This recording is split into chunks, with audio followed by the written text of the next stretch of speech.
My name is David Derouzu. I was born in Dili, East Timor, which is the capital of East Timor. My mom and dad, they come from a very poor family. Their parents had no money to send them to school. So for them, being able to send us, the 6 kids, to school is what they really wanted to do in life. So for me, being able to get the scholarship from the Australian government and coming down here, it's a life-changing experience in so many ways. How are you going today? It's not only because I'd be able to obtain a tertiary degree, it's also about the personal experience that my family and I gain in Australia will definitely contribute a lot to our lives once we go back home. It's also giving the opportunity for my wife to be able to learn English, and also for my daughter. You like tomato sauce? No, I want barbecue sauce. I definitely want her to be bilingual, being able to speak not only English but also Tetun, our mother tongue. Anything that I can do to make my family a better one, especially for my kids, then I'll just go for it. Today we're here in Andulia Cattle Station. It's about 20 minutes drive away from Alice Springs. I'll be riding on a quad bike, which I never rode before. Now these are a nice, big, large bike. You can see they're nice and wide, so they're nice and easy to learn how to ride. They're fully automatic. Especially back home, I've never seen one in my life, so this is going to be something new that I'm really looking forward to. Now, very different than a two-wheeler. On the push bikes, motorbikes, it's all about leaning.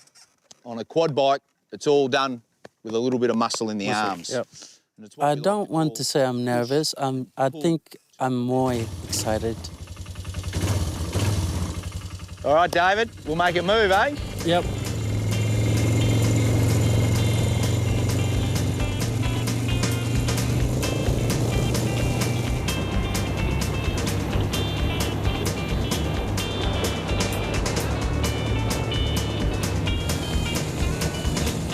I haven't been to anywhere that is outside of town, so this is my first time being outside.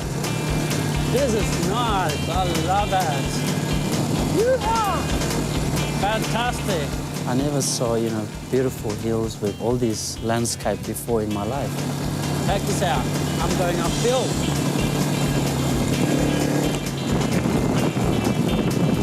Awesome. Well done, David. You did well, mate. Fantastic, beautiful. Taken to it like a duck to water. Yeah. All good. As usual, when you try something new, first when you start to feel nervous. But as you go on the bike and you get the feeling of it, that's when the fun part starts. Here in Andulia Cattle Station, just over 1,500 square kilometres. We run pole Hereford cattle here, and it's all beef cattle. A little bit too dry in the desert to be running dairy cattle. So with 5,000 cattle here, they drink roughly about 50 litres a day. Now, the only way this will fill up is when we get big storms.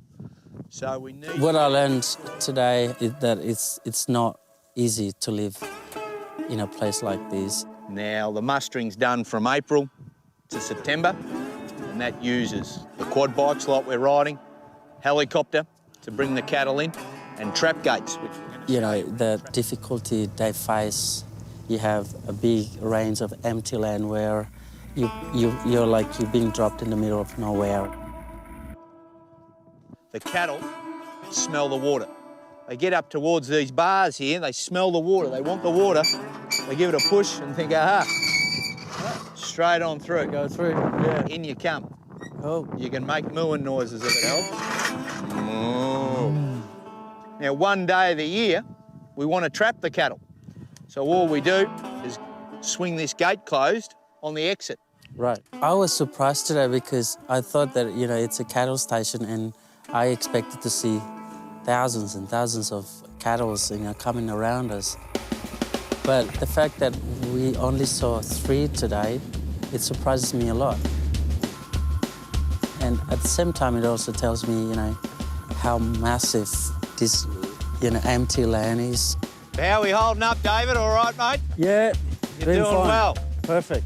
Where we've just pulled up here, you can see hiding up in the trees there, that's what we call an 18-footer. It's one of our windmills here that we use to pump pumping water into this tank. So that's storage, yep. And we store it there.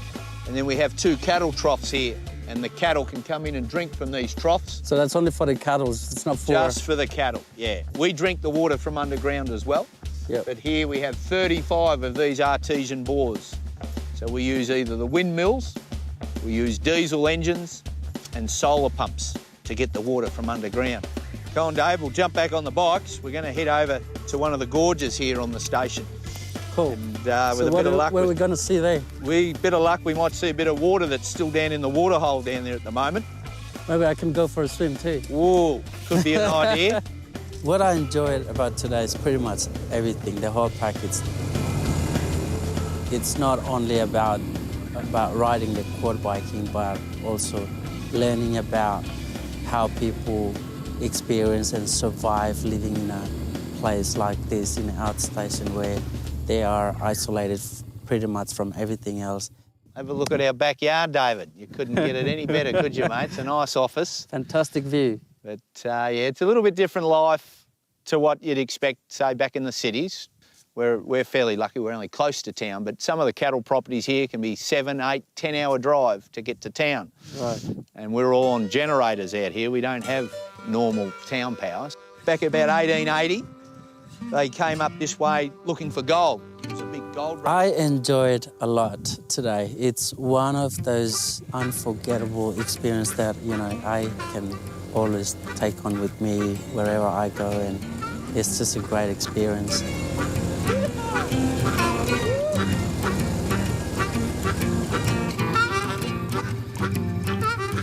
Cool, fantastic. Thank you very much. I appreciate it. Pleasure, David. Did well, mate. Come back next time, we might give you a job mustering. That's right.